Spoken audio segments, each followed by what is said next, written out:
हम परमेश्वर में बढ़ना चाहते हैं, हम परमेश्वर में बढ़कर आशीष को पाना चाहते हैं, हम परमेश्वर में बढ़कर बहुत आगे जाना चाहते हैं, लेकिन हम कैसे बढ़ें? हम परमेश्वर में मजबूत क्यों नहीं हो पा रहे हैं?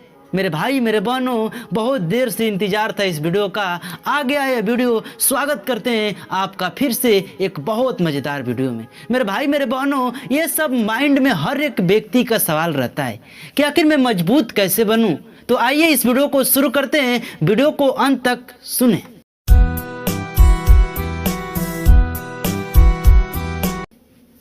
मेरे भाइयों मेरे बहनों, मैं आपको बताना चाहूंगा कि एक मसीह का सबसे बड़ा विरोधी होता है पाप। नंबर 1 जो होता है पाप। अगर आप परमेश्वर में मजबूत होना चाहते हो, आशीष को पाना चाहते हो, तो सबसे पहला चीज़ है आपको हमेशा हमेशा के लिए पाप करना छोड़ना पड़ेगा। आपको किसी को गाली नहीं देना चाहिए, आपको किसी का चोरी नहीं करना चाहिए। जो परमेश्वर का बाइबल कहती है उसको करना पड़ेगा। तो मेरे भाइयों मेरे बहनों, मैं आपको बताना चाहता हूँ जो सबसे पहला चीज़ है उसको कहते हैं पाप। अगर परमेश्वर में मजबूत होना चाहते हो तो आपको पाप छोड़ना पड़ेगा, क्योंकि आदम और हवा को परमेश्वर ने जब बनाया तो किसके कारण मृत्यु आई? पाप के कारण। अगर आप अपने जीवन में पाप करोगे तो आपके पास भी मृत्यु आएगी, आपका जीवन परमेश्वर नाश कर देगा। तो मेरे भाइयों मेरे बहनों, आपसे शुक्रगुजारिश है कि आप परमेश्वर के बाइबल के वचन को पढ़कर पाप से दूर रहें और परमेश्वर के बहुत सारे ब्लेसिंग को पाएं। और जो दूसरा चीज़ होता है मेरे भाई मेरे बहनों, वो होता है संगति। अगर आप परमेश्वर में मजबूत होना चाहते हो तो सबसे पहले आपको अपना संगति बदलना पड़ेगा।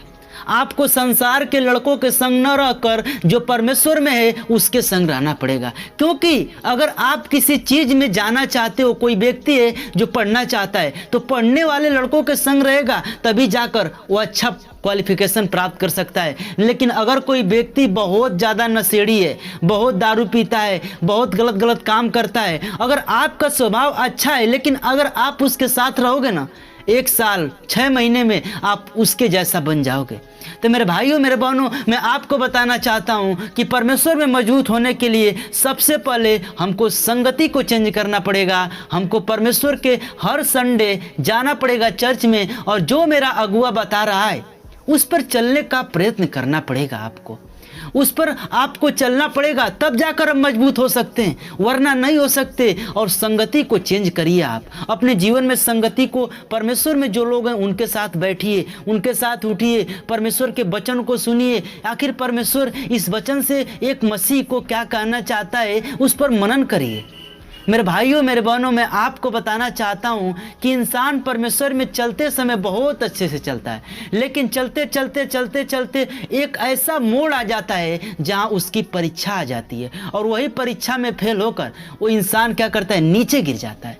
मेरे भाइयों मेरे बहनों, जब अयूब के पास बहुत ज़्यादा दुख विपत्ति आई, परीक्षा में पड़ा, तो वो गिरा नहीं, वो मजबूत था। उसको कहते हैं परमेश्वर में मजबूत। उसको विश्वास था, बिलीव था, किस पर? जीसस क्राइस्ट पे। उसका सब कुछ नाश हो रहा था, फिर भी विश्वास परमेश्वर से न हटाया। मेरे भाइयों मेरे बहनों, हमको भी अपने जीवन में विश्वास को नहीं हटाना है, विश्वास को वैसे ही बनाए रखना है। और जो तीसरा चीज़ आता है उसको कहते हैं सुबह शाम बाइबल को पढ़ना और हर एक वचन पर मनन करना। इसका मकसद ये है कि जब भी हम सुबह उठें, सबसे पहले बाइबल के एक वचन को पढ़ें, उसके बाद प्रार्थना करें, फिर कोई काम करें। अगर हम पढ़ना चाहते हैं, हमको पढ़ना है, तो सबसे पहले हम परमेश्वर के बाइबल को एक वचन खोलें, 5 मिनट पढ़कर, उसके बाद प्रार्थना करें, उसके बाद अपना पढ़ाई पर फोकस करें। उससे क्या होगा? उससे आपका माइंड शांति होगा। क्यों? क्योंकि शांति का राजकुमार बाइबल है, परमेश्वर है। मेरे भाइयों मेरे बहनों, आप यकीन नहीं मानेंगे, मैं बहुत ज़्यादा परेशान रहता था। मैं बहुत अपने माइंड में ऐसा थॉट आता था कि मैं अब लगा कि इस दुनिया में न रह पाऊंगा, लेकिन वही बाइबल, वही परमेश्वर हमको उससे निकाला, और मैं आप सब लोगों को वो चीज़ें सिखा रहा हूँ। मैं ये जो बोल रहा हूँ ना, ये बहुत बोलने में मुझे 6 साल लग गए। मेरे भाइयों मेरे बहनों, कहा जाता है कि एक दूसरे का काम देखकर एक दूसरे को बहुत आसान लगता है, लेकिन नहीं। परमेश्वर जब तक आपको नहीं चुनेगा, जब तक आप परमेश्वर में मजबूत नहीं होंगे, तब तक आप कुछ नहीं बोल सकते, आप किसी को कुछ नहीं सिखा सकते, और परमेश्वर का आत्मा जब तक आपके अंदर न आएगी। मेरे भाइयों मेरे बहनों, जो पहला चीज़ है वो है पाप। दूसरा चीज़ है संगति, और तीसरा चीज़ है वचन को पढ़कर सुबह शाम उस पर चलना।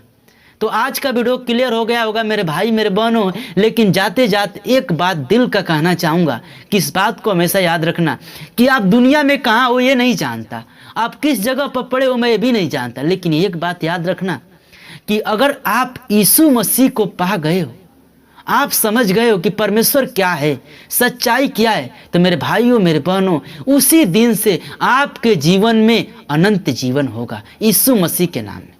तो आज की इस वीडियो को यहीं तक रखते हैं, मिलते हैं नेक्स्ट वीडियो में। तब तक सभी भाई बहनों को परमेश्वर के नाम से जय मसीह की। परमेश्वर आपको बहुत बहुत आशीष करें, और मैं नहीं जानता किसी तरह चैनल सब्सक्राइब हो जाना चाहिए। तब तक के लिए बाय बाय, टेक केयर।